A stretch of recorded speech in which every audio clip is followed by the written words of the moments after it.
आज के वीडियो में हम ईश्वर के अस्तित्व या ईश्वर की सिद्ध, ईश्वर कैसे सिद्ध होता है उसके संबंध में अस्तित्व मूलक प्रमाण के रूप में सृष्टि मूलक प्रमाण की बात करेंगे।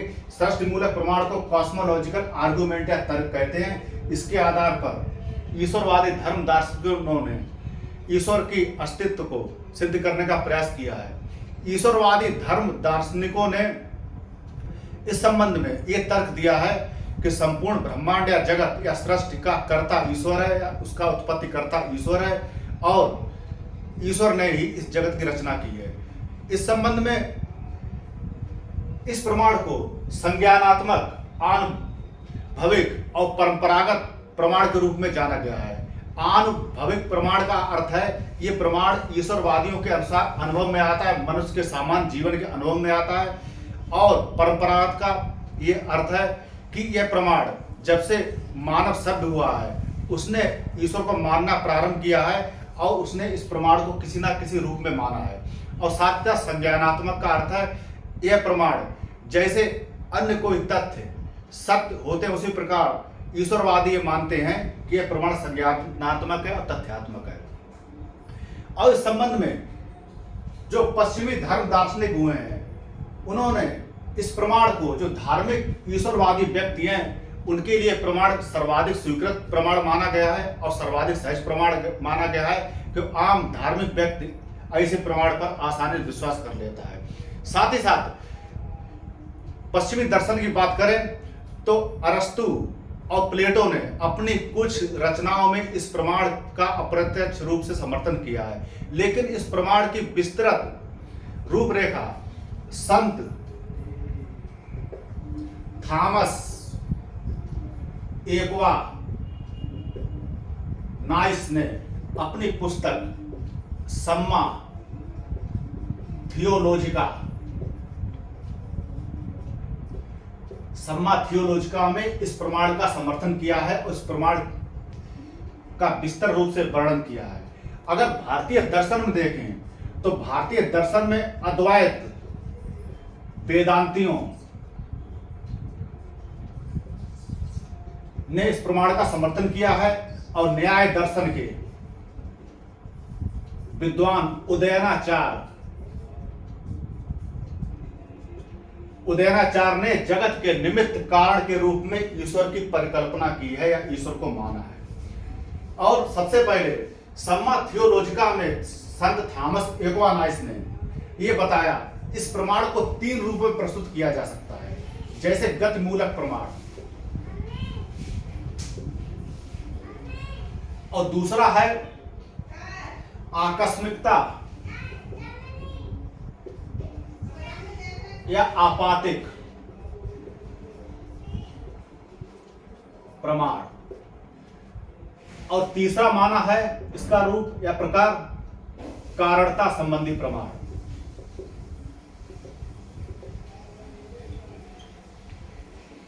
सबसे पहले गतिमूलक प्रमाण की बात करेंगे। गतिमूलक प्रमाण मूलतः अरस्तु द्वारा प्रतिपादित किया गया था, लेकिन इसकी व्याख्या संत थॉमस एक्वानाइस ने सम्मा थियोलॉजिका में पहले प्रमाण के रूप में की थी। गतिमूलक प्रमाण का अर्थ यह है कि जगत में संपूर्ण वस्तुओं में कुछ ना कुछ गति पाई जाती है और एक गति दूसरी गति को उत्पन्न करती है। जैसे हवा वर्षा को पैदा करने के लिए बादल को उड़ा के लाती है और बादल वर्षा के रूप में जल को पैदा करता है, जल बह के समुद्र में या सागर में या नदियों में जाता है, उसके बाद सूर्य के द्वारा जल गर्म होकर पुनः वाष्प में बदल जाता है, बादलों में परिवर्तित हो जाता है, ये चक्र चलता रहता है। इस प्रकार इसमें एक गति मूलक या गति संबंधी प्रमाण की सिद्धि होती है। इसके द्वारा ये पता लगता है कि जगत में वस्तुओं में गति है और प्रत्येक वस्तु किसी ना किसी गति से संबंधित है। इसके रूप में यह बताया जाता है कि अगर मूल गति की बात करें तो मूल गति का जो कारण है उसे ईश्वर को माना जाता है, क्योंकि ईश्वर अगर ना माना जाए तो एक गति से दूसरी गति, तीसरी गति, चौथी गति से जो गति उत्पन्न होती है, वस्तुएं गतिमान पैदा होती हैं, उत्पन्न होती हैं, उसकी व्याख्या नहीं की जा सकती है और इसके द्वारा अनवस्था दोष उत्पन्न हो जाता है। क्योंकि हम ये नहीं बता सकते हैं कि अंत में कौन सी गतिमान वस्तु है जिसके द्वारा वस्तुओं में या सांसारिक वस्तुओं में, सृष्टि में वस्तुओं में गति पैदा हुई है। इसके लिए अनवस्था दोष से बचने के लिए ईश्वर की परिकल्पना की गई है, और ईश्वर की परिकल्पना की गई है गतिहीन चालक के रूप में। गतिहीन चालक, इसका अर्थ है अनमूव्ड मूवर। क्योंकि अगर ईश्वर में भी गति मानी जाएगी तो अनवस्था दोष के रूप में एक अनवरत श्रृंखला चलती रहेगी जिसका कोई अंत नहीं होगा, और अनवस्था दोष समाप्त और अनवरत श्रृंखला की समाप्ति के लिए ईश्वर को गतिहीन चालक माना जाता है, जो विश्व में संपूर्ण वस्तुओं में गति उत्पन्न करता है और साथ ही साथ विश्व की उत्पत्ति या रचना में सहयोग प्रदान करता है या करता है। और इस संबंध में अगर ईश्वर को गतिहीन नहीं माना जाएगा तो वस्तुओं में जो गति की व्याख्या है वो हो नहीं पाएगी। इसकी आलोचना में ये कहा गया है कि जो गतिहीन वस्तु है, तर्क रूप में ये कहा गया है कि जो गतिहीन वस्तु है वो गति उत्पन्न नहीं कर सकती है, क्योंकि गतिमान वस्तु ही गति उत्पन्न कर सकती है। इसलिए ईश्वर को गतिहीन चालक नहीं माना जा सकता है।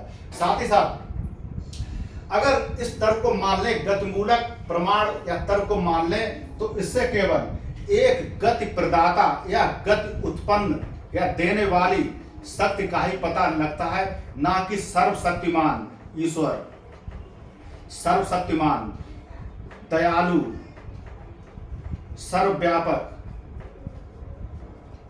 सर्वज्ञ, कृपालु, प्रेमपूर्ण, जो ईश्वर में नैतिक और तत्व मीमांसीय गुण होते हैं उनका पता नहीं लगता है। केवल गति प्रदाता सत्य के रूप में ही ईश्वर का अस्तित्व सिद्ध होती है, और गति प्रदाता सत्य से युक्त ईश्वर मानव की जो धार्मिक भावनाएं हैं, ईश्वरवादियों की धार्मिक भावनाएं हैं, उन्हें संपूर्ण रूप से संतुष्ट नहीं कर सकता है। और ऐसे जो तत्व मीमांसा और नैतिक गुण हैं ईश्वर में, इस प्रकार के ईश्वर में, गतिहीन ईश्वर में नहीं पाए जाते हैं। इसलिए गतिमूलक प्रमाण को ईश्वर के अस्तित्व के प्रमाण के रूप में पूर्ण मान्यता नहीं मिली है। अब आगे हम बात करते हैं आकस्मिकता या आपातिक प्रमाण की बात। इसके रूप में यह माना जाता है कि सृष्टि में जितनी वस्तुएं उत्पन्न हुई हैं या जितनी वस्तुएं पैदा हुई हैं या संपूर्ण सृष्टि जो सभी वस्तुओं का समूह है वह आपातिक है, आपातिक या आकस्मिक है, और ये वस्तुएं अनिवार्य नहीं है या इनकी सत्ता अनिवार्य सत्ता नहीं है। साथ ही साथ ये वस्तुएं अपने अस्तित्व के लिए, अपनी उपस्थिति के लिए, जागतिक वस्तुएं, सांसारिक वस्तुएं, संपूर्ण संसार या संपूर्ण सृष्टि या जगत अपनी उत्पत्ति या अस्तित्व के लिए स्वतंत्र नहीं है, स्वतंत्र नहीं है, आत्मनिर्भर नहीं है।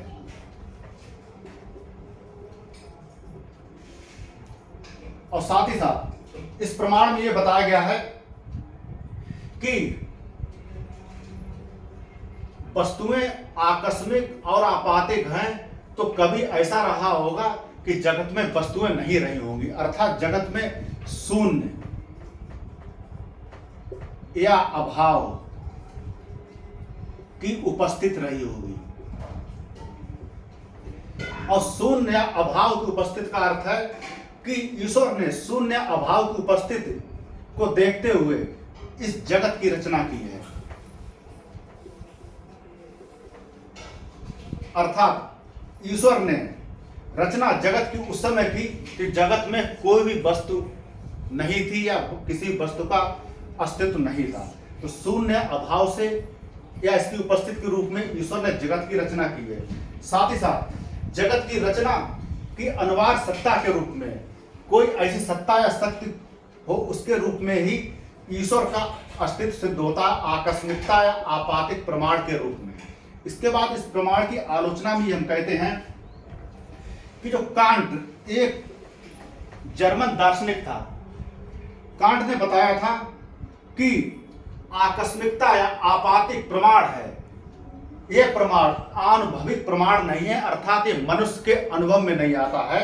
इसलिए इस प्रमाण को ईश्वर के अस्तित्व के रूप में नहीं स्वीकारा जा सकता है। यह प्रमाण एक विचार के ही रूप में है। ईश्वरवादी धर्म दार्शनिक केवल विचार करते हैं कि ऐसा हुआ होगा, और इस विचार के रूप में ही ईश्वर के अस्तित्व या ईश्वर के अस्तित्व की सिद्धि की बात करते हैं।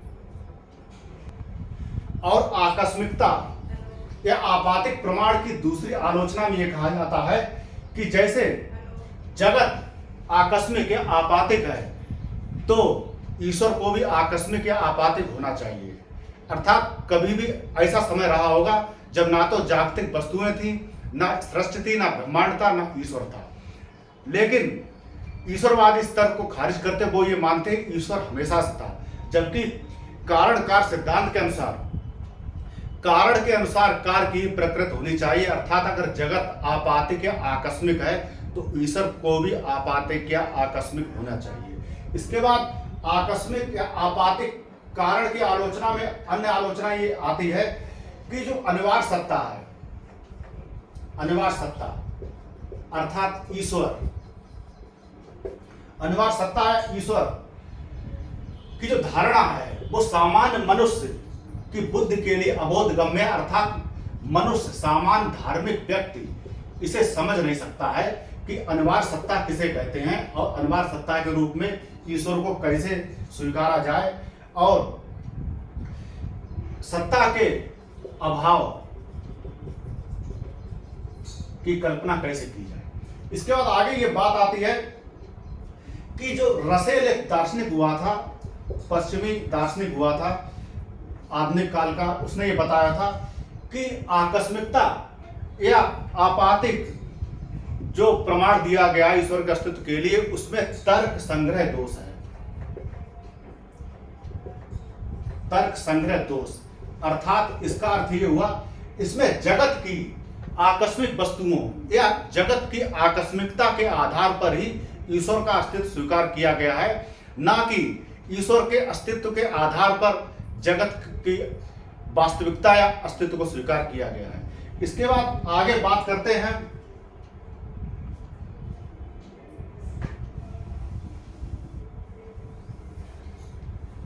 कारणता मूलक प्रमाण।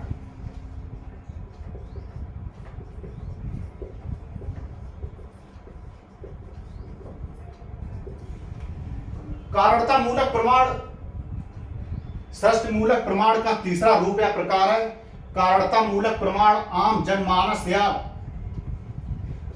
सामान्य धार्मिक व्यक्ति या ईश्वरवादी व्यक्तियों में सर्वाधिक मान्य प्रमाण है। इसमें यह माना जाता है कि जगत का कारण कोई ना कोई होगा और उस कारण के रूप में ईश्वर का अस्तित्व स्वीकार किया जाता है, जिसे कारणता मूलक प्रमाण के अंतर्गत रखा जाता है। और इसमें यह बताया जाता है जगत में प्रत्येक घटना अन्य घटना पर निर्भर करती है और ये घटना तीसरी घटना पर निर्भर करती है, तीसरी घटना या वस्तु चौथी घटना पर निर्भर करती है। इस प्रकार एक अनंत श्रृंखला चली जाती है और ये अनंत श्रृंखला अनवस्था दोष के रूप में आती है। और इस अनवस्था दोष से बचने के लिए, इन घटनाओं की अनंत श्रृंखलाओं से बचने के लिए इन घटनाओं के कारण के रूप में ईश्वर का अस्तित्व स्वीकार कर लिया जाता है कारणता मूलक प्रमाण के रूप में। और साथ ही साथ और इसमें ईश्वर का अस्तित्व स्वीकार किया जाता है और इसमें ईश्वर को अकारण माना जाता है, ना कि ईश्वर का कोई कारण माना जाता, अकारण या स्वकारण माना जाता है। ईश्वर का कोई भी कारण नहीं है, ईश्वर अपने में स्वयं एक कारण है। और अगर ईश्वर को कारण माना जाए तो ईश्वर का कारण होगा अन्य ईश्वर होगा, उसका कोई अन्य ईश्वर होगा। इस प्रकार अनवस्था दोष समाप्त नहीं होगा। इस अनवस्था दोष या अनंत श्रृंखला से बचने के लिए ईश्वर को इस कारणता मूलक प्रमाण के अंतर्गत अकारण या स्वकारण माना जाता है। और जैसे डेकार्ट एक दार्शनिक हुआ पश्चिम का, उसने बताया था कि उसने बताने क्रम में दो तर्क दिए थे। उसने बताया था, पहला तर्क ये दिया था कि मेरे कारण मेरे माता पिता हैं, उनके कारण उनके माता पिता हैं। इस प्रकार ये कारणों की अनंत श्रृंखला चलती चली जाती है और इस श्रृंखला का अंतिम कारण ईश्वर को माना है या भगवान को माना है, जो कि अकारण या स्वकारण है। साथ ही डेकार्ट ने दूसरा तर्क दिया था कि मेरे मन में ईश्वर का पूर्ण प्रत्यय है। पूर्ण प्रत्यय, एब्सोल्यूट आइडिया। पूर्ण प्रत्यय का अर्थ है कि मेरे मन में ईश्वर का पूर्ण विचार है। पूर्ण विचार है अर्थात मैं ये मानता हूं या मेरे मन में ये विचार है कि ईश्वर का अस्तित्व संभव है, पूर्ण ईश्वर के रूप में ईश्वर का अस्तित्व संभव है। अगर ये पूर्ण प्रत्यय या पूर्ण ईश्वर का विचार मेरे मन में ईश्वर ने ही पैदा किया है, उत्पन्न किया है, इसलिए ईश्वर का कारणता मूलक प्रमाण के रूप में ईश्वर का अस्तित्व संभव है, ईश्वर का अस्तित्व है। अगर ईश्वर का अस्तित्व नहीं होता तो मेरे मन में पूर्ण ईश्वर का विचार ही या प्रत्यय पैदा ही नहीं होता। और पूर्ण ईश्वर का मतलब है ईश्वर में अनंत रूप से पूर्णताएं विद्यमान है। ईश्वर में अपूर्णता नाम की कोई चीज नहीं है और ईश्वर में जो पूर्णताएं हैं वो किसी भी सीमा से बंधी हुई नहीं है और वह पूर्णताएं अनंत है, असीम है। इसके बाद इसी आधार पर लाइबनिज ने बताया था, लाइबनिज दार्शनिक ने बताया था कि जगत के पर्याप्त हेतु या जगत के कारण के रूप में ईश्वर को मानना आवश्यक है। अगर ईश्वर को नहीं मानेंगे तो जगत की व्याख्या नहीं हो पाएगी। इसके बाद आगे बात करते हैं न्याय दर्शन। न्याय दर्शन में उदयनाचार्य ने ईश्वर को निमित्त कारण माना है। निमित्त कारण कारण का अर्थ है ईश्वर एक प्रकार का माध्यम का कार्य करता है और जगत में जो शाश्वत परमाणु होते हैं, उपस्थित परमाणु होते हैं, उन्हें ईश्वर गति प्रदान करता है और गति प्रदान करने के क्रम में जगत की रचना होती है। जगत की रचना होती है। इसके बाद अगर कारणता मूलक प्रमाण की आलोचना की जाए कि ये प्रमाण कहां तक सही है, तो इसके बारे में विद्वानों ने अलग अलग विचार दिए हैं। इसमें सबसे पहले आता है ह्यूम एक अनुभववादी दार्शनिक था। ह्यूम ने बताया था कि कारण कार्य नियम जो ईश्वर के संबंध में लागू किया जाता है, कारणता मूलक प्रमाण लागू किया जाता है, वो एक मनोवैज्ञानिक विश्वास है। मनोवैज्ञानिक विश्वास है और ये कारणता नियम वास्तविक नियम नहीं है। ह्यूम ने इस संबंध में कुछ उदाहरण दिए थे कि आमतौर पर यह माना जाता है कि बादल होंगे तो वर्षा होगी, लेकिन ह्यूम यह कहता है कि बादल होंगे जरूरी नहीं वर्षा हो। और यह कहा जाता है आग जलाती है, आग के कारण लोग जलते हैं, लेकिन ह्यूम यह कहता है कि ऐसा भी हो सकता है भविष्य में कि आग जला ही ना पाए और आग जलने का कारण ना बन पाए। इसलिए ह्यूम ने यह बताया जब कारणता मूलक प्रमाण है, जो कारणता कार्य नियम पर आधारित है, वो वास्तविक नियम नहीं है, केवल मनोवैज्ञानिक विश्वास है। जो अनंत घटनाएं एक क्रम के रूप में घटित होती रहती हैं और उन घटनाओं को आपस में जोड़ के हम कह देते हैं कि फलानी घटना का कारण है और फलानी वस्तु का कारण है। इसलिए कारणता का नियम वास्तविक नियम ना होकर एक मनोवैज्ञानिक विश्वास है जो घटनाओं की श्रृंखला को जोड़ने के क्रम में पैदा होता है। इसके बाद ह्यूम के बाद कांट ने बताया था कि जो कारण नियम कारणता मूलक प्रमाण के रूप में ईश्वर के अस्तित्व के लिए लागू किया गया है, वह नियम एक बुद्ध विकल्प है। बुद्ध विकल्प अर्थात इस नियम का प्रयोग केवल जगत की घटनाओं के संबंध में किया जा सकता है या किया जाता है। जगत की घटनाएं जो आमतौर पर प्रत्यक्ष रूप से दृष्टिगोचर होती है, उनके संबंध में ही इस नियम का प्रयोग किया जा सकता है बुद्ध विकल्प के रूप में, ना कि ईश्वर और आत्मा और स्वर्ग नरक जैसी अलौकिक शक्तियां या अलौकिक जो चीजें वस्तु हैं उनके रूप में इस नियम का प्रयोग नहीं किया जा सकता है। इसके बाद इसके आलोचक ये कहते हैं कि यदि जगत कारण कार्य नियम से संचालित है, अर्थात जगत का कारण ईश्वर को माना जाता है, तो ईश्वर को किसका कारण माना जाए या ईश्वर का कारण क्या माना जाए, इस संबंध में उन्होंने ये कहा कि जगत या सृष्टि को ईश्वर का कारण मानने की अपेक्षा ये बेहतर है कि सृष्टि या जगत अकारण है, अर्थात इसका कोई भी कारण नहीं है। सृष्टि की उत्पत्ति स्वतः प्राकृतिक नियमों के अंतर्गत हुई है। इसके बाद रसेल ने बताया था कि जो कारण मूलक प्रमाण है ईश्वर के संबंध में जब लागू किया जाता है, ईश्वर के अस्तित्व के संबंध में लागू किया जाता है, तो उसमें यह माना जाता है कि कारण कार्य नियम के रूप में अनंत श्रृंखला चलती चली जाती है, घटनाओं से संबंधित या वस्तुओं संबंधित के रूप में। इसलिए इस श्रृंखला से बचने के लिए ईश्वर को अंतिम कारण के रूप में ईश्वर को माना जाता है। लेकिन रसेल ने बताया था कि गणित में अनंत संख्याएं होती हैं, अर्थात इनका कोई भी अंत नहीं है। इसलिए अगर गणित में अनंत संख्याओं को माना जा सकता है, तो जगत के रूप में या जगत के अस्तित्व के रूप में अनंत घटनाओं या वस्तुओं को क्यों नहीं माना जा सकता है। इसलिए कारणता मूलक प्रमाण यहां भी खारिज हो जाता है। इसके बाद इस नियम के द्वारा या इस प्रमाण के द्वारा केवल यह सिद्ध होता है कि ईश्वर जगत का कारण है।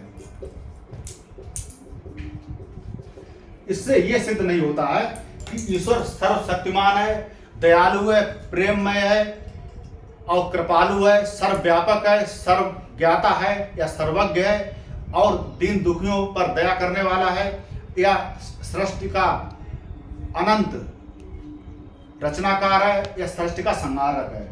इसमें यह नहीं माना जाता। इसमें केवल ईश्वर जगत का कारण ही सिद्ध होता है, ना कि ईश्वर में जो तत्व मीमांसीय और नैतिक मीमांसीय जो गुण होते हैं उन गुणों की कतई सिद्ध नहीं होती है।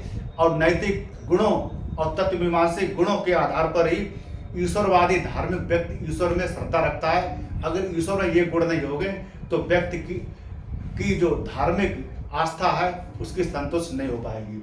इसलिए ये कहा जा सकता है ईश्वर के अस्तित्व के लिए जो सृष्टि मूलक प्रमाण दिया गया है, ये भी ईश्वर के अस्तित्व को सिद्ध नहीं कर पाता है। इसलिए अभी ये नहीं कहा जा सकता कि ईश्वर का अस्तित्व वाकई में है।